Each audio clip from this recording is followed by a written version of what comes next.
Se você pega desde essa época, 200 milhões de pessoas até agora, nós temos séculos e séculos de teorias econômicas feitas com algo que era quase invariável, crescimento populacional. E aí, por exemplo, você falou de como é que um país ele vai ficar mais rico, né? No final a gente chega em produtividade. Ou Sim. você vai ter mais gente produzindo, mas aí você disse, bom, pode ter muita gente produzindo, o país está mais rico, mas a renda per capita baixando.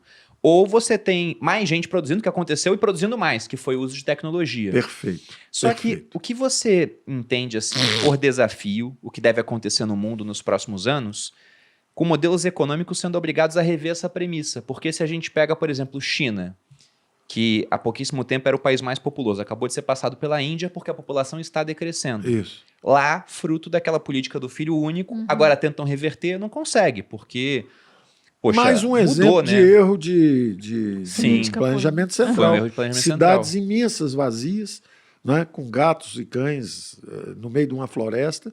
Fizeram a cidade para 200 mil pessoas, não tem ninguém. Aí outra cidade. Mas tudo bem, é da nossa sociedade. Nós temos que respeitar, são povos milenares.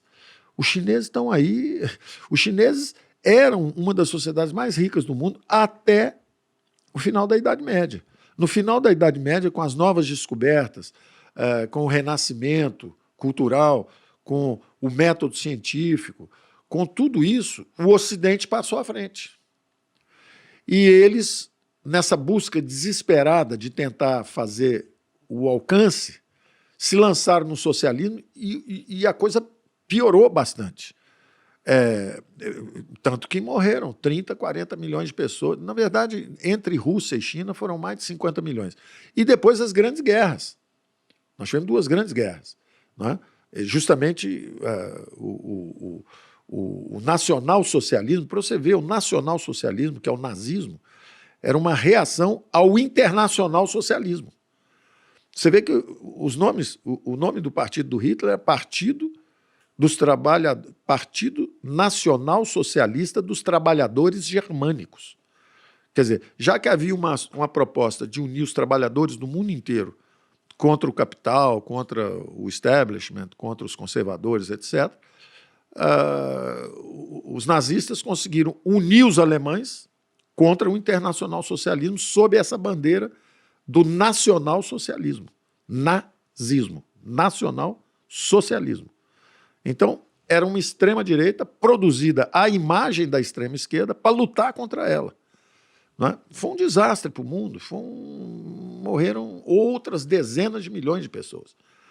Então, além dos experimentos com a economia fracassados, os experimentos fracassados com a economia na Rússia e depois, durante a Grande Fome russa também, e depois na China, durante a Grande Fome na China, os dois se adaptaram. A Rússia botou um flat tax, um imposto de renda de 15%, baixo, e entrou capital e a Rússia começou a crescer. A China mergulhou nos mercados globais, se desenvolveu, virou o maior trader do mundo. Se você perguntar assim, qual é a nação que mais comercializa no mundo? É a China, inclusive é o maior player, inclusive com o Brasil. Entendeu? Então ela mergulhou no Adam Smith. Ela tirou o país da miséria mergulhando no Adam Smith. Direto. A riqueza das nações. Vamos comercializar com o mundo e vamos gerar emprego na China para abastecer o mundo, com tudo mais barato, porque nós temos mão de obra barata, então nós vamos mandar tudo. Desde eles têm vestido encolhidinho, que você bota dentro d'água e vira vestido, vocês têm tudo. Os caras fazem de tudo, até os semicondutores, tudo que precisar. Mas o mundo agora vai se reconfigurar, as cadeias produtivas, exatamente pelo problema político. E eu ia te perguntar, não do problema político em si, que eu concordo que tem, né? A gente está vendo essa tendência do offshore ficando cada vez mais nearshore, como estou colocando, né? Tira da China, do Vietnã e bota no México, porque é melhor pra gente. Ou até no Brasil, a gente pode ser agraciado com isso também. Mas a minha questão é a seguinte, pegando até a China fez um negócio assombroso no século XX. Eu já vi um documentário falando sobre o crescimento chinês. Em 3 anos, usaram mais cimento do que os Estados Unidos no século XX inteiro. Sim. Então foi assombroso o que os chineses conseguiram fazer lá. Extraordinário. Porque eles tiraram uma população gigantesca do campo para a cidade e isso aumenta muito, né? Consumo, produtividade. Sim. Aqui no Brasil, por exemplo, se a gente volta para 1950, a gente tinha uma população urbana de uns 20 milhões de pessoas. Se a gente vem para os dias de hoje, é 180 milhões de pessoas nas cidades, ou seja, crescimento populacional e migração do campo para a cidade. Isso. Mas, se a gente pega para o futuro, por conta de tendência demográfica, poxa, meu pai na minha idade tinha 2 filhos, o pai da Malu na nossa idade tinha 2 filhos, nós não temos filhos ainda. Então, o número de nascimentos está diminuindo e nós temos uma pressão populacional nas camadas mais velhas da sociedade porque o pessoal está vivendo mais. E aí fica a pergunta, por que, poxa, o Brasil realmente, em termos geográficos, tem um clima bom, ele está crescendo mais, sendo toda hora revista o crescimento do Brasil para cima, como você mesmo colocou, em vários pontos.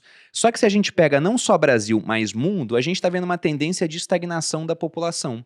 O Brasil teve uma população que cresceu 70% nos últimos 30 anos, mas a previsão demográfica, e é difícil fugir de demografia, porque é raro você pegar um casal que não teve filho ainda e falou, vamos ter 6 agora. Tá acontecendo, tem um pessoal que tá fazendo isso, a gente tem vários amigos católicos que estão tendo muito filho. Mas é difícil isso acontecer. Então a tendência para o Brasil cresceu 70%, agora vai crescer 0%. E para a China já está diminuindo. E você pega a Rússia, está diminuindo. Você pega os países europeus, está diminuindo. Olha, a ascensão e o declínio das nações é um fenômeno também milenar.